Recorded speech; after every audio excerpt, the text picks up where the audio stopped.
Hello and welcome to another one of my videos. In today's video I'm going to be talking about what does a gold coin dealer stack themselves, because I do stack. I stack very strategically these days, but I do stack nonetheless because, as you know, before I was a coin dealer, or for those of you that don't know, before I was a coin dealer I was an investor, I was a stacker, and then I kind of evolved into a coin dealer. It was never really my intentions to do so. It just worked that way. So let's kind of get into what I stack, and I'll go through the rationale of why I've been stacking it. So as you know, I like my dimes. I no longer stack dimes. The reason being it just isn't really in my self-interest to stack dimes with VAT. There was a gentleman who left a comment and along the lines of, "Oh, you're telling porkies there is no VAT." Sadly, there is. I don't pay it on the buy side, but I certainly pay it on the sell side. It's just one of those things. So it doesn't really make sense to stack silver like I used to. If I went VAT, if I deregistered from VAT, which is something that I'm potentially looking into anyway, would I go back to stacking silver? Yes, I think silver has some fundamental advantages over gold. I think there's more opportunities as well. So let's get into the type of gold coins I stack. I bought this. The reason I bought this, I think this isn't the top end of the market. On paper it should be 1900, 2000 pound coin. I bought this for 17, I think it was 1750, 1760. But these will never go out of fashion. Now this is probably more on the higher risk end of me stacking because I do have an end goal in mind. I will be getting out of coin dealing at some point. It is going to happen. It says me, famous last words. I'll be here in 10 years. No, I am planning on the end game. This is slightly more high risk because it's less liquid. If I listed it at 1800, I'm sure there'd be a buyer. But I don't see that as a good allocation of capital for me to buy at 1750 and 1760 and sell at 1800, especially when it should be a 1900, 2000 pound coin. Now I bought this genuinely because I wanted one. I've gone through a few of them. I saw this at auction. I thought the price was very fair. I went on my gut instinct and I just said £2,000, take it or leave it. And if you do leave it, I'm putting it in the stack. And that's what happened. Absolutely stunning coin. Let's zoom in on this.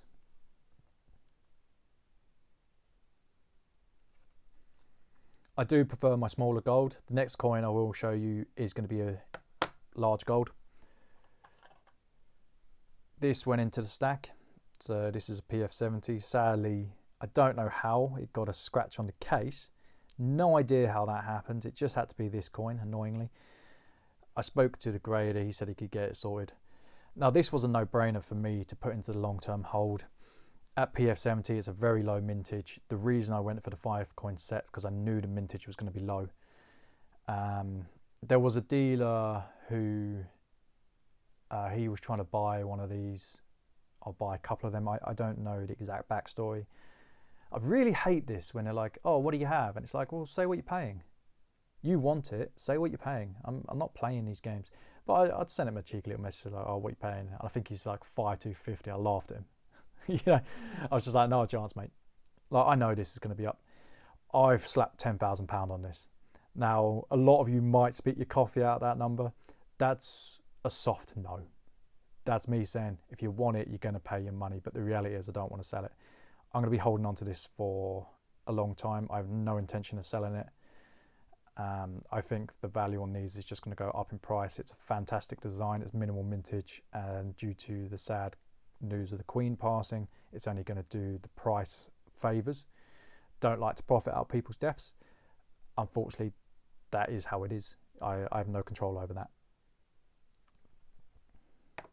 Now these are the big boys. Now the next one, it's been a little side project of mine. So I've been stacking these, and this is probably going to be of more use to the viewership. There's probably more people at the lower end of stacking than the higher end, such as these two coins. I've got 10 of these in PF70.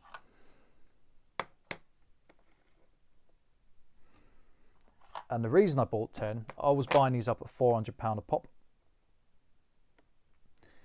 I had a feeling that this would be the last coin with a different design for the Queen. You need to realise the Queen was getting on anyway, but I had a feeling I didn't know she'd pass so soon after the coin coming out. But for me, it made sense. There was a load of them on the market.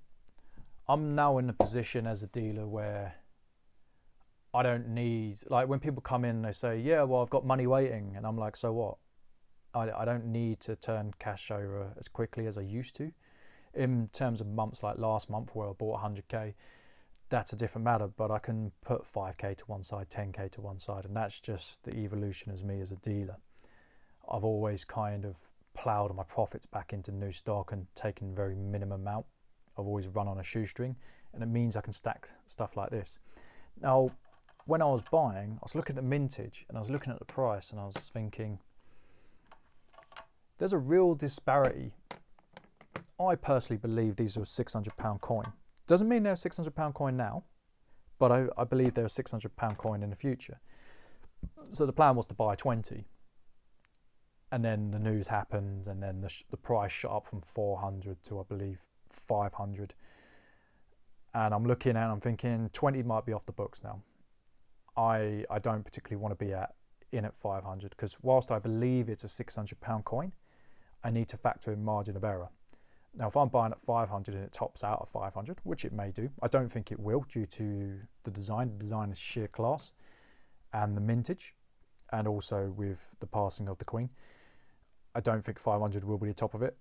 I do think it will rise to 600, but I don't want to take the risk on being in 20 and being wrong. These are kind of great coins as an investor to stack because they're one-off and they're pretty much a banker. In the coin world, there's not many coins you buy from the off and you can bank on them. These were certainly one. There were people at the time, and I thought it was poor form, poor taste. They were buying 20, 30 of the coins and just flipping them. I don't really like that practice. I think I went in for a set, 2 sovereigns and 2 halves at the time. Now, I could have made more money. Some of you might think, Sean, you're being an idiot. Why didn't you go for the money? But at the end of the day, they're a collector's coin. You know, you've got to be respectful of the industry. Or at least I feel so anyway. If you're just in it for making money, I don't really like that. And that's also one of the reasons I want to get out. There's too many, let's call them wanky people. There's too many people like that. Whatever floats your boat. It's not for me. Maybe I'm being harsh on these people, but I don't like that practice personally. I don't like profit gougers and, you know, just the full on, I'm in this to take cash out of it and screw everyone else. It's not why I got involved in being a dealer. And the day I turn like that, it'll be the day I quit. It's not for me. But yeah, I think these were great stacking long term. I've got another 2 coming in. Now you may be thinking, yeah, but Sean, you've got some very illiquid coins there. And that's right. So I run a quasi stack in a sense. Let's put these back here. I always try and keep hold of my young heads. It's very hard when I have cash calls to keep hold of my coins, especially the Bullion sovereigns. I've got 4 of these in stock. Now these are a quasi stack. I go to young heads. There has been trends in the Gillicks. I never saw that coming. Personally, I don't understand it. They're not rare coins, or at least the majority of them are not rare coins. These, they're not making anymore. You know, they tend to come in Bullion format. Whenever I buy these, I'm paying spot on them. I'm not paying any more for them because at one point they were selling for, I think some dealers were charging 7%. That's now dropped back down to 3.5%, 4%. It's okay. But the reason I stack these is because they're easy moves. People will always take young heads. They're just a really good looking coin. Great design. So I am trying to hold these. I'd love to build a tube. We all know I get 9 or 10 in. I have a massive cash call, which I've been trying to resolve. I've been trying to put more funds in the coffers. I did just buy £12,000 worth of discount postage for the business, so I have to balance the book somehow. But you can't go wrong with these. So in terms of my stack, I try to keep it strategic. You know, these I'm in the money. This will just sell for a profit, but I don't intend on selling that. This, you know, it's nice, but it's an illiquid coin, and you've got to be careful of that. When building a stack, you've always got to balance out the stack between, well, you have to do it strategically. You have to do the things that, say your life goes pear-shaped, you've got to have things you can move quickly, hopefully at profit, but if you make a token loss, it kind of anchors it so you're okay. It gives you time to not get a haircut on this. These I have a waiting list to sell. I've got a few people that are already like, oh, when you do sell them, I'm like, you might be waiting 18 months, 2 years. I'm not selling them anytime soon. I do have 2 coming in, like I said. I do need to grade them. I don't think I'll get to 20, but in terms of the mintage, no brainer. So yeah, that's kind of what I've been stacking. It's not a lot to show, but I think the value is in kind of how I do it as a professional rather than watching the coins. I know there are people who are just like, oh, I just want to see shiny things, which is perfectly fine. Each to their own.